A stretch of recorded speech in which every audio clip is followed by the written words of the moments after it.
Hello everyone, welcome back on our channel Krishnalal. तो आज के इस वीडियो में हम जानेंगे धान में ब्लास्ट रोग क्या है, इसके लक्षण, इसके बचाव, रोकथाम और दवाई, यानी कि कंप्लीट इन्फॉर्मेशन ब्लास्ट रोग से रिलेटेड आज के इस वीडियो में हम डिस्कस करने वाले हैं। ये धान की फसल में एक कॉमन रोग है जो कि लग ही जाता है। तो इसके लिए हमें कुछ तैयारियां बीज लगाने से पहले करनी चाहिए, खेत तैयार करते वक्त करनी चाहिए। बट फिर भी अगर ये रोग लग गया है तो उससे हम निपटारण कैसे कर सकते हैं, वो आज इस वीडियो में हम देखेंगे। चलिए इस वीडियो की हम शुरुआत करते हैं। सबसे पहले बात आती है कि धान की फसल का ब्लास्ट रोग क्या है, किस वजह से ये होता है।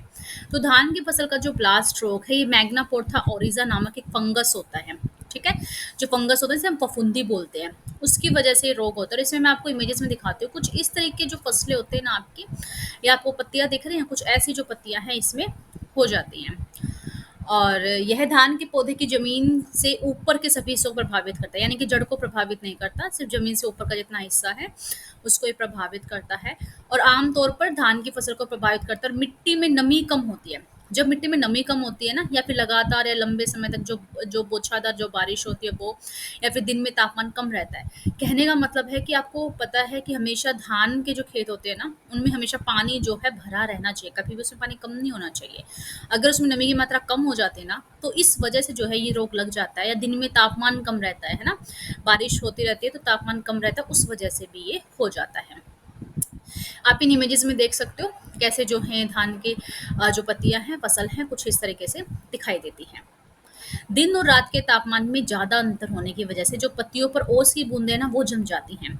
और इससे क्या होगा, जो ठंडा तापमान है ना, इस रोग का विकास का कारण बनता है। अगर ठंडा तापमान ज़्यादा है तो उससे क्या होगा, आपका इसमें जो आपकी फसल है ना, इसका विकास नहीं हो पाएगा, इसकी ग्रोथ नहीं हो पाएगी।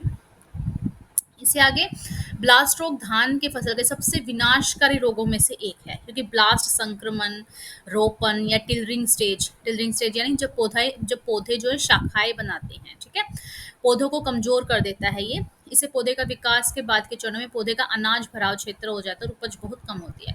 कहने का मतलब है कि फसल को पूर्णतः नष्ट कर देता है।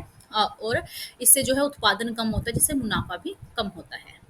अगर आपके खेत में ऐसा रोग लग गया है, ठीक है, आपको ऐसी फसल अपनी दिखाई देती है, तो वो आपका ब्लास्ट रोग है। और उसको हम कंट्रोल कैसे कर सकते हैं, नियंत्रण कैसे कर सकते हैं उस पर, वो देखते हैं।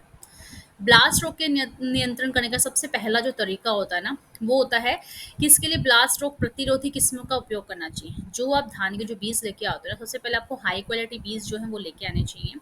और ऐसे बीजों का आपको यूज़ करना चाहिए जो आगे चल के क्या है, आप पे किसी भी तरीके से कोई भी ऐसा रोग लगने से क्या हो, उसमें क्षमता होनी चाहिए कि ऐसा रोग उसमें ना लगे। ठीक है। और जिस टाइम आप रोपण करते हो ना फसलों का, तो रोपण समय में रोपण करते वक्त आपको क्या ध्यान रखना चाहिए, यदि संभव हो तो बारिश के मौसम की शुरुआत में ही रोपाई कर देनी चाहिए। जिस टाइम हल्की फुल्की बारिश का मौसम होता है ना, उस टाइम आपको रोपाई कर देनी चाहिए। और साथ ही साथ नाइट्रोजन उर्वरक यानी जो फर्टिलाइजर, जो खाद आप डालते हो ना उसके अंदर, तो नाइट्रोजन उर्वरक का एक ही बार में अत्यधिक मात्रा में उपयोग करने के बजाय, एक ही बार में आपको ज़्यादा उपयोग नहीं करना चाहिए। इसका दो से अधिक बार बार उसको धीरे धीरे आपको उसका छिड़काव करना चाहिए। जिससे क्या होगा, उर्वरक के अत्यधिक उपयोग से ब्लास्ट रोग की तीव्रता भी बढ़ सकती है। ठीक है, तो एक ही दम में आपको ज़्यादा नाइट्रोजन जो फर्टिलाइजर है उसको नहीं डाल देना है। ठीक है, धीरे धीरे 2 से 3 बार जो है करके उसको छिड़काव करना है। ब्लास्ट रोग के संक्रमण को रोकने के लिए किसानों को जो स्यूडोमोनस की 0.2% मिश्रण का छिड़काव करना चाहिए। जो दवाई है आपको मार्केट में मिल जाएगी, क्या, स्यूडोमोनस, इसका आपका 0.2% बिल्कुल उसको पानी मिला क्या कर देना, उसका छिड़काव कर देना, या फिर ऐसे छिड़काव कर देना। एक नीम लेपित नाइट्रोजन उर्वरक आता है, ठीक है, उसका भी उपयोग आप कर सकते हो अपने खेत में। नीम लेपित नाइट्रोजन उर्वरक, उसका उपयोग करके भी आप क्या कर सकते हो, जो रोग लगा है उससे आप छुटकारा पा सकते हो। तो आज की वीडियो कैसी लगी, प्लीज़ आप मुझे कमेंट करके ज़रूर बताना। और कृषि संबंधी किसी भी जानकारी के लिए इस नंबर पर आप कॉल कर सकते हैं। ठीक है, और वेबसाइट ज़रूर विजिट कीजिएगा www.krishlal.com। यहाँ पर आपको कृषि से संबंधित सभी प्रकार के जो प्रोडक्ट एंड सर्विस अवेलेबल हैं, और यहाँ पर जो डेली मंडी रेट है ना वो पोस्ट किए जाते हैं। और भी किसी तरह की आपको किसान भाइयों को किसी भी तरह की मदद की ज़रूरत हो तो वो वेबसाइट पे विजिट कर सकते हैं, या फिर इस नंबर पर फ्रीली कॉल कर सकते हैं। और साथ ही साथ जो आप कृष्णाल जो ऐप है, प्ले स्टोर पर जाकर उसको डाउनलोड कीजिएगा। एंड वीडियो कैसी लगी प्लीज़ आप मुझे कमेंट करके ज़रूर बताना। और हमारा जो कृष्णाल चैनल है वो सब्सक्राइब करना। और बहुत सारे अमेजिंग जो एग्रीकल्चर से रिलेटेड वीडियो है वो यहाँ पोस्ट करते हैं, उनको आप ज़रूर चेकआउट कीजिएगा। चलिए मिलते हैं हम नेक्स्ट वीडियो में, तब तक के लिए नमस्कार।